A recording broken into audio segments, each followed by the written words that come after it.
ஏன்னா இன்னைக்கு இளைஞர்கள் வந்து அவங்களுக்கு வந்து யாரும் அட்வைஸ் பண்ண பிடிக்காது. சுமார் எனக்கு தெரியும், இல்லப்பா இப்படிலாம் நடக்கும், அதெல்லாம் நான் பார்த்துப்பேன், எனக்கு தெரியும். ஆனால் அட்வைஸ் பண்ண சில சமயம் கொஞ்சம் பயன்படுத்தணும். இப்போ நான் அமைச்சராக இருந்தப்போ டுபாக்கோ பொது இடங்களில் நான் புகைப்பிடிப்பதை தடை பண்ணேன். அது மட்டுமில்லை, இந்த எச்சரிக்கை விளம்பரங்கள், புகையிலை பொருட்களில் எச்சரிக்கை விளம்பரங்கள், அது எவ்வளோ சண்டை போட்டு கஷ்டப்பட்டு கொண்டு வந்தது. அது ஒரு பெரிய கதை. குட்காவை நான் தான் தடை பண்ணேன். அதுக்கு பிறகு உச்சநீதிமன்றம் போய் இப்போ எல்லா மாநிலங்களும் தடை பண்ணிட்டாங்க. அப்போ அவங்ககிட்ட போய் இளைஞர்கிட்ட போயிட்டு, தம்பி சிகரெட் பிடிக்காத, உனக்கு கேன்சர் வரும், கேன்சர் தானே வந்துட்டு போறோம். புரிஞ்சுக்கல. அப்புறம் சொன்னோம், தம்பி நீ சிகரெட் குடிச்சுன்னா உனக்கு ஆண்மை குறைவு வரும். ஐயோ அப்படியா? அப்போ நான் சிகரெட் பிடிக்கல.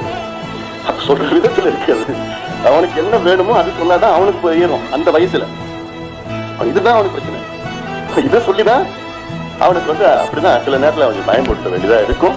அது தப்பு கிடையாது. ஏன்னா இப்ப இருக்கிற இளைஞர்கள் வந்து கொஞ்சம் நல்ல பசங்க, கொஞ்சம் வெகுளியான பசங்க.